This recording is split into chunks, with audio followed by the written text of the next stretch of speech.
Anchorage, Alaska, the northernmost big city in the U.S., a state where people come to start over, or sometimes to disappear. People will end up coming here because they're either running from something or they have some reason that they're leaving their family behind. I think Alaska, in a lot of people's minds, offers that escape, whether it's for a vacation or it's for their life. Take Angela Neal, a free spirit from Washington State who loves to pick up and go. Oh, Angela? She was great. She was her own person, and that's why I liked her so much. She was game for anything. Just seemed full of life. A huggy person. From the minute you meet her, you get a hug, you know, that type of person. She was wild. She wasn't afraid to tackle anything. Always in search of the next big adventure, Angela first comes to Alaska to work on a cannery boat. She also worked on crab boats in Dutch Harbor. You know, the deadliest catch type, that's what she did. She loved life. She loved it. Angela's very tough, in more ways than one. She was weathered. She looked like she had seen a lot. Angela, you know, touched on it, that she had had drug issues. Not to mention 4 ex-husbands and a drinking problem. She's been in and out of jail and mental health facilities. I know she was bipolar. She was on medication at one point when we first met her, and she'd been on it for, I think she said 15 years. But for what she'd gone through, she was still just a beautiful person inside. She was who she was, and she wasn't sorry about it. Now, at the age of 40, Angela wants to keep her demons at bay. She's quit working on cannery and crab boats and is focusing her time on getting clean. I do believe that she tried to look forward, because every day was a new adventure to her. And she told us, you're who you are, and accept you who you are, because not all of us are the perfect people. Angela enrolls in a program run by the Salvation Army to help people with dual diagnoses, meaning both substance abuse and mental health issues. Which is how Angela Neal comes to meet Mike Dixiano, a counselor at 2 Anchorage clinics. He worked with clients, is what he called them. Mike comes with the right qualifications, a degree from Notre Dame University and 11 years experience as a counselor in Valdez, Alaska. Mike starts out as Angela's counselor, but before long, she becomes much more to him. A client and other things, I was shocked. Mike and Angela start a secret relationship, despite strict rules against it. That surprised me. But secrets seem to have a way of coming out. And when Mike and Angela's secret is revealed, it spells trouble for Mike's career. And around town, tongues are a-wagging. You know, because that's taboo. You're not supposed to do that. And I was shocked, I really was. That's a professional boundary you don't step over, and I could see why he was fired. Mike loses both of his jobs, but he's so smitten with Angela that he doesn't seem to care. There's 2 ways to think about it. One that I'd like to think of is that they loved each other enough that he was willing to sacrifice his career for that, because he knew he could get fired for that. The other way is to take advantage of somebody, which I really don't want to think of it that way. I want to think that he really did care for her, really did love her.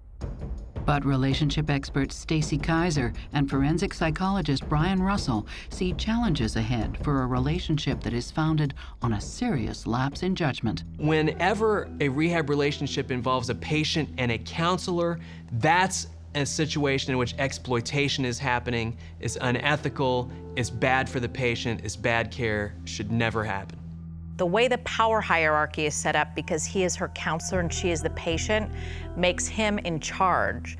Mike is the kind of guy who wants to be the hero. He wants to come in and save the day and look like the good guy, and so he feels like he can do that by taking care of her. When I look at Mike and Angela, I think that they are both very needy individuals. They both desire attention in different ways, and so I think they come together as people who, in some ways, are filling each other's holes. I disagree on that. I see her as the needy one, and I see him as exploiting her need. I think he needs to be needed, and that makes him needy. I think he wants sex. Mike and Angela marry in a small private ceremony.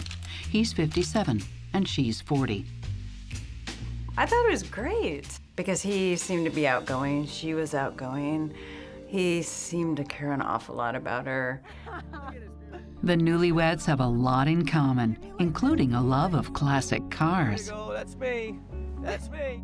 He and Angela were in this Corvette club here in Anchorage. They also joined the 49th State Street Rodder Car Club with her good friend, Kelly Scheitenhelm. During car shows, we would register people, and her and I would have the best fun. And we'd run around and make fun of all the, the Ford guys or the Chevy guys. Yeah. Angela loves to show off her blue Corvette called the Blue Lady. Oh my, that was a pretty Corvette. And that was her baby. That was her baby. They fit really well together. Mike Dixiano is fired from 2 jobs as a counselor in Anchorage, Alaska for his forbidden romance with patient Angela Neal. But by late 2006, the scandal has pretty much blown over and the couple is happily married. Just 1 month after they wed, Mike and Angela move out of their modest house into a much larger home on Lake Ridge Circle. The couple is living surprisingly well for 2 people who aren't working. Mike seemed to start spending the money on a variety of different things. And I would say that his lifestyle became more extravagant. There was a house that was bought in a nice neighborhood. There were regular trips to Hawaii to fancy resorts. There were numerous cars. They had 5 Corvettes that I know of. They had a PT Cruiser, a Buick of some sort, and then they had an old Ford, old one. Mike especially likes to flaunt the fact he has money. He had a $10,000 gold watch that he liked to brag about to people. He had a ram's head, a gold watch band. It had a ram's head on either side, and all solid gold. You could tell he dyed his hair. That's the only way I can explain it. He went to a tanning bed. Angela was more down to earth, but he was more self-centered, look at me type person. Ooh, yay, food's here. Oh, I got it. He paid cash, always. He liked showing he had money. He didn't blink an eye. He essentially said that he had retired in 2007. He had had a business in Hawaii that he had sold, and so he had essentially cashed out. He had money and he had means, and so I didn't question it. If that's what they wanted to do and they had the money, he'd go for it. Even though he was fired, Mike still sees one of his former clients, a man named Sam. Doing well. How you doing there, Sam? Sam's an interesting character. He was someone that Mike met through Mike's background when he was working as a mental health counselor. Has sort of the mental capacity of a 3rd grader. Sam lived in this mobile home trailer. He pays his rent on time and has never been a disruption in any way. He knew how to take care of himself, and he sort of had to take care of himself at a certain point, but he had some issues there for sure. I noticed the challenges when he came in to do his rental agreement. He was fine and functioning, and he always has been. No one bothers him, he doesn't bother anyone. By 2007, Sam's father in New Jersey has been dead for about a year. His closest living relative is a cousin in Washington State. It appears that Sam intentionally took the steps to distance himself from his family. Angela and Mike are among Sam's few contacts, and Mike becomes a regular visitor to the trailer park to help Sam with groceries, errands, and bills. Sam brought him in to my office to introduce him, as this is my good friend, Mike Dixiano. Mike had a motorhome that he would park in Sam's driveway, and Sam would always let me know. Mike would come in to the office to pay Sam's rent for him. Sam thought that Mike and Angela were like, his closest friends, that they were almost like his family. They were obviously buddies. Sam has developmental disabilities. He's not able to function at the highest level of capacity possible. And so Mike is being the hero, taking care of him, bringing him food, and helping him out. This looks like a guy who puts himself in situations where he will have access to vulnerable people whom he can exploit. Mike has a giant sign over his head that says, "Look at me." When we see someone being flashy or needing to show people up, What it means is that they're insecure on the inside, that they don't feel good enough for who they are. I think guys like Mike do things like that to impress women initially. So might he be trying to impress a woman? Yes, but my guess would be it's not Angela anymore. Where are you going? I'm going out and I'm gonna come back, okay? By the middle of 2007, signs of strain appear. Just 6 months into the marriage, Angela's addictions come back to haunt her and the couple. Angela did continue to struggle with alcohol and substance abuse issues, and I think that led to a lot of problems between Mike and Angela. One night, Mike is pulled over by the Anchorage police for a traffic violation.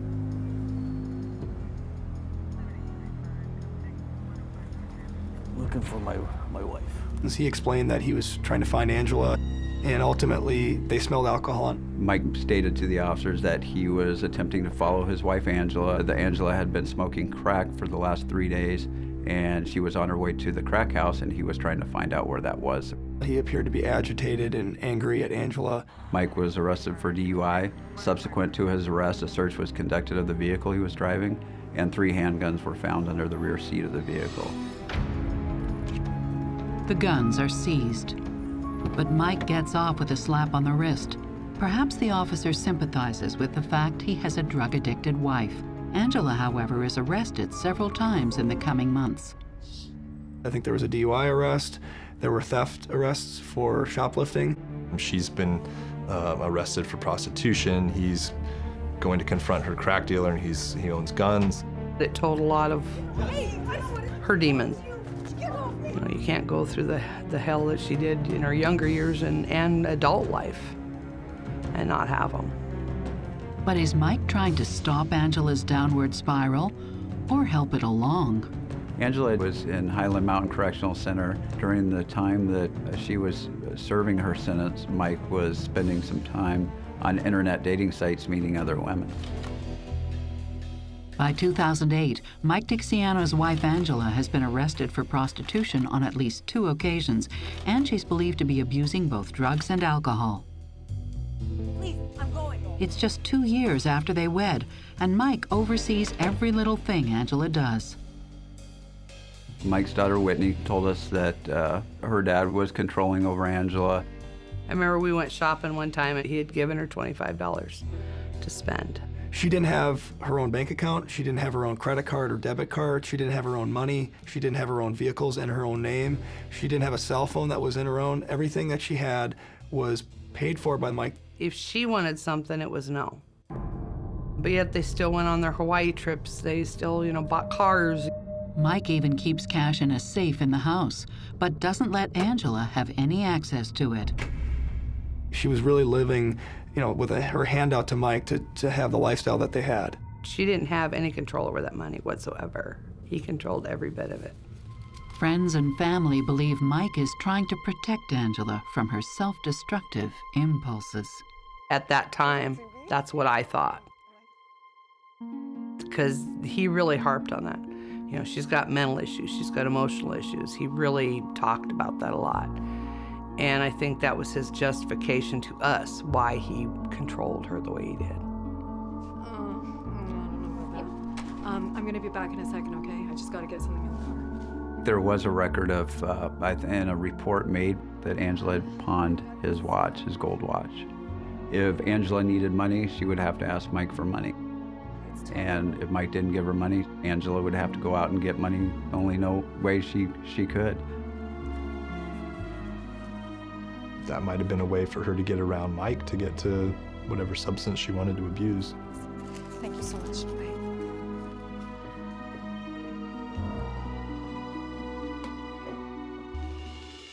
Whatever the case, years of hard living are taking a toll on Angela's health. She has hepatitis C and issues with her pancreas, making her even more reliant on Mike. She lost quite a bit of weight. I saw her when she's healthy, and then through the years I saw her deteriorate. In hindsight, I think it was that she had gotten back into drugs. Drug abuse is one theory. Some friends develop another theory when they see Angela with bruises. She was abused by him, probably physically. I believe there was a lot more conflict than anybody knew. I think it was more volatile than anybody knew. Then, in January of 2010, bad news. Angela's father falls ill in Washington State. Angela plans to visit to support her mother during a difficult time. Her mom knew that she had been involved in some kind of street crime type things and drugs, but there was still a lot of love there, you could tell. And I was hoping the best for her. You always do. But Angela never actually goes to visit her parents in Washington. She's stuck in Alaska, in jail, this time for shoplifting. Angela was in Highland Mountain Correctional Center, and she was in there for a shoplifting charge. She's in for the entire month of January. And while Angela's locked up, Mike is feeling very free. During the time that she was serving her sentence, Mike was spending some time on internet dating sites meeting other women. One of Mike's dates finds a marriage certificate with Angela's name on it. He claims he and Angela are getting a divorce. Mike was seeking other relationships online at the same time and lying to those women about where his wife was or whether he was married or not. But when he speaks with Angela in jail, she has no idea. Mike meeting other women is very telling about his relationship to Angela and exactly how he felt towards Angela. Angela gets out of jail on Valentine's Day, and despite what Mike tells his mistress about their imminent divorce, Angela moves right back in. That beautiful dolphin all shiny. That's my girl. They even go and surprise their friend Kelly in Seward. I think it was a joint decision to come down and see me, which I really loved, because it's, you know, it's a 2.5-hour drive to get down there. But whatever she wanted to do, he would, you know, try to find a way to make it happen. They came down and they knocked on the window. They didn't knock on my door. She said, "Surprise!" Then we sat around and talked, and then I said, "Hey, you guys want to go for a ride?" We had a great time, and he said, "I'm doing this for her, for Angela, because she really wanted to do this." We're coming back, and Mike received a call on his phone. We're in the car, and she was in the back seat, and she had told me that. If anything happens to me, I want you to take care of Mike. I thought, well, that's an odd thing to say, but I didn't elaborate on it. We drove out to Exit Glacier, and that was the last time I saw her, was then. Weeks go by, and friends and family don't hear a peep from Angela or Mike. But that changes in June, 2 months after Angela's night in hospital, when Mike calls Angela's mother, Kathy, in Washington State, with tragic news. Angela got back on drugs, and it cost her her life. He told her mother over the phone that she had died, that she had died of organ failure related to her drug abuse. Died from pancreatic cancer, just like Patrick Swayze died. Angela's mother posts an obituary. Angela Dixiano is dead at just 44 years old. She still loved Angela quite a bit, her mother did, but she had kind of given up on her, I think, and hearing that she had died wasn't a huge shock to her. The obituary runs in the local paper in Electric City, Washington, so none of Angela's friends in Alaska see it. They learn about Angela's death abruptly, online. Through an email. I learned it through an email. I had sent them an email and said, "Well, I haven't heard from you guys in a while. You know, I want to know if you guys are doing okay." And that's when Mike, over an email, said that Angela had passed away. But soon, Mike moves on. He comes down, and he had met this woman, and they were going to go to Hawaii. I thought it was a little soon, but Alaska's a different place. It gets lonely in the wintertime if you don't have somebody to talk to. And you can only talk to a dog so much. But some say Mike's moving too quickly. This was probably 6 months later, and we were at a car show at Mirror Lake. Somebody announced over the loudspeaker that Mike was going to get married. Congratulations to Mike Dixiano and Coco on their engagement. I remember me and a couple other people, we were sitting there by our cars and we just looked at each other and went, okay. We were just shocked, pretty much. But then I thought, well, Angela did say, you know, if anything happens to me, make sure that Mike goes on with his life. And I said, okay. A lot of people wondered how Mike could move on so quickly in his personal life after losing Angela. And what I would say is that he had detached himself from her a long time ago. He had already moved on emotionally, and so once she was out of the picture, it was very easy for him to switch to someone else. I think when you look at Mike's behavior towards Angela and his behavior toward things, it looks to me like he's actually more attached to his Corvettes than he is to Angela. I think it's very strange that Angela died so quickly after their breakup. She had wanted out of that relationship, and so she was finally free. She was given an opportunity to go be and do whatever it was that she wanted to do. And so it makes me wonder why it would have happened so suddenly. Now, she did have a history of substance abuse. She did have a history of mental problems. Had she supposedly committed suicide, had she supposedly overdosed, then it might have been an explanation. I think a lot of people think to themselves, what reason would Mike have to lie? I mean, in some ways, he presents himself as such a good guy. He was a rehab counselor, he helped someone with special needs. All of these things can lead a person to believe that he's truly a good person and there would never be foul play. Mike may have moved on, but not everyone in her life is able to do so. I had already left Alaska when my ex-husband, out of the blue, he calls me and tells me, he says, Angela's not dead. So several months had passed, but Kurt became more suspicious as he communicated with Mike because it just didn't add up for him. Nancy's ex-husband, Curtis, files a missing persons report with the state troopers in Soldotna 6 months after Angela's death. I don't want to really speculate on why Kurt waited so long to make the phone call between April and December. My ex-husband's kind of, you would say, has a paranoid personality. He doesn't take everything at face value. Just something wasn't right. Him and Mike had gotten into a little tiff over emails, and Mike got pretty volatile in the emails and basically, in a roundabout way, threatening him. And it concerned my ex-husband enough that he made sure the doors were locked and the guns were loaded. And that's when he started thinking, just something's not right. A state trooper in Soldotna calls Mike Dixiano directly. When the state trooper asked Mike what had happened to Angela, Mike said Angela died in Washington State and died back in April of 2010, and that she had died from pancreatic cancer. Then the trooper finds an obituary, which places her death in Anchorage in June, almost 2 months later. And that was a very unusual aspect of the case from the very beginning. But there hadn't been any report under any name of Angela's in either Alaska or Washington. There was no death certificate.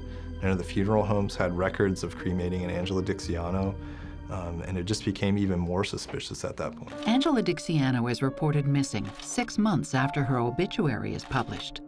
The report prompts police to obtain a warrant to look into her husband Mike Dixiano's bank accounts to see if he actually gave her enough cash to go off-grid, as he claims she did. They also run a background check on him, but when they go digging into Mike's past, they find a lot more than they bargained for. Mike was arrested back in the early 80s for a felony theft. The charge, embezzling money from a construction company where he used to work. There's a reason they didn't find it right away. Mike Dixiano changed his name from William Michael Dix, D-I-X, to Dixiano. Is if someone was to just do a Google search or search criminal records for someone under the name Dixiano, the name Dix wouldn't really mean anything. So in a way, he was able to distance himself from the past that he had in the 80s. On January 6, 2011, Mike, now 61 years old, is arrested on charges of forgery, theft, and scheming to defraud his former client, Sam. It's a shock to the community, especially given his role as a counselor. And then police make another discovery. In Mike's house, we found a transcript from Notre Dame with his grades and a diploma on the wall from Notre Dame. The investigation revealed that he had never been a student or a graduate at Notre Dame. In light of these revelations about Mike, police turn their attention back to Angela. Has she really fallen off the wagon and left Anchorage, or is there something more sinister at play? The counts against Mike in the scheme to defraud Sam are so numerous, the prosecution is in a position to make a deal. They offer Mike a lesser sentence if he fesses up and tells them where to find Angela's remains. It was hard. It was hard to make that decision. Frankly, my colleagues in the prosecutor's office, they thought we were giving Mike a deal that was too good. But we realized that in order to get that information where we could find Angela's body, we needed to give him an incentive, and that's what we ultimately did. Detectives say Dixiano's wife, 44-year-old Angela Dixiano, went missing last April after she threatened to expose her husband's ongoing fraud scheme. In May 2012, Mike admits to beating his wife to death shortly after she was released from police custody on April 18, 2010. Mike tries to claim it was self-defense. Touch me! Touch me! Don't you touch me! I'm telling you right now, do not touch me! He said that an unknown man came and threatened him with a gun. That man had left. Angela remained, and he felt threatened by her because she had a gun, and he had to kill her with a baseball bat. And that he hit her multiple times in the head until she was lifeless. There was a lot of blood. She was gasping for breath. He got down and continued to beat her after she was down on the ground. He was really creating the self-defense scenario, and his attorney really had to intervene with him and explain to him that he was required to accept responsibility. His plea eliminated his ability to claim any of those defenses, and his attorney had to point out to him that at a certain point she was down on the ground and that he continued to strike her, well after the point that any reasonable person could have been a threat to Mike. It's obvious that Angela did know that there was a crime being committed. It's obvious that she, to some extent, benefited from that she lived off the proceeds of it. What's also obvious is that she had no control over this. Mike controlled all the money. He controlled the money, and that's how he controlled Angela. But police and prosecutors believe when Mike started to mistreat her, she became increasingly vocal in her threats. Until he silences her forever. Angela's threat was, "You son of a bitch, I'm going to expose the embezzlement." And that was really important because it created a motive for Mike to kill Angela.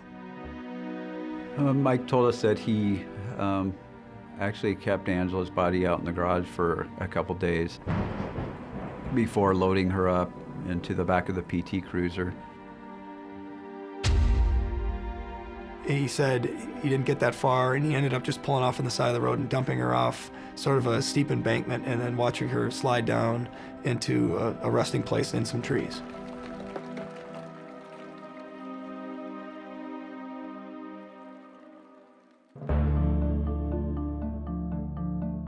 It was the next day when myself and 3 other members of the Anchorage Police Department were able to go back to that location, and after a couple hours of searching, we were able to find Angela's remains.